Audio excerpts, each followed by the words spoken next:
Russia has responded to announcement made by U.S. President Joe Biden to allow Ukraine to use long-range missiles against them.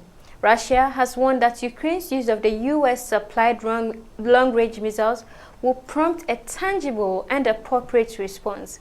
The U.S., France and Britain authorized Ukraine to use their long-range weapons to strike deep into Russian territories, a move considered as provocation by Venezuelan President Nicolas Maduro, an ally of Russia.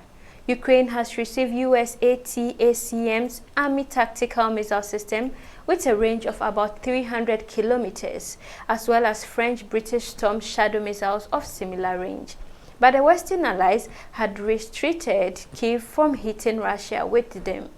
Biden's decision to lift that condition is a significant moment in the war, which marks its 1,000th day on Tuesday. Biden's approval to the use of the long missiles is seen by the West as a signal to Russia that they cannot win the war militarily.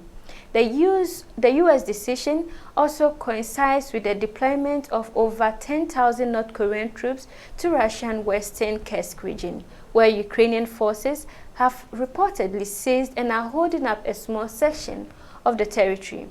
The North Korean troops are expected to bolster President Vladimir Putin's forces in the ongoing conflict.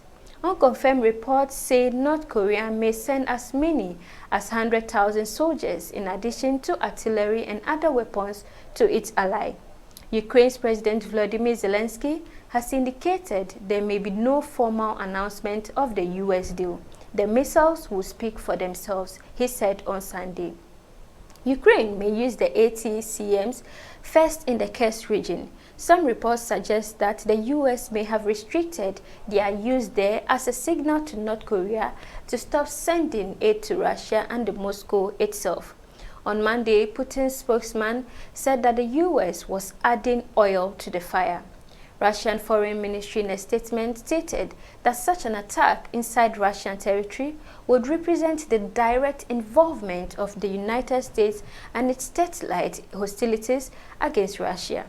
However, U.S. Deputy National Security Advisor John Feiner said Washington made it clear to the Russians that they would respond both to the presence of North Korean troops and the major escalation in Russian area attacks on infrastructure across Ukraine. The weekend saw intense Russian attacks against Ukraine's power grid, causing large-scale blackout. Several people were killed and injured. Meanwhile, U.S. President-elect Donald Trump has not reacted to Biden's decision so far. After his victory on November 5, Trump promised to end U.S. involvement in foreign wars and use taxpayers' money to improve the livelihoods of Americans. He has also said he will end the Ukraine war within 24 hours, but has not given details how.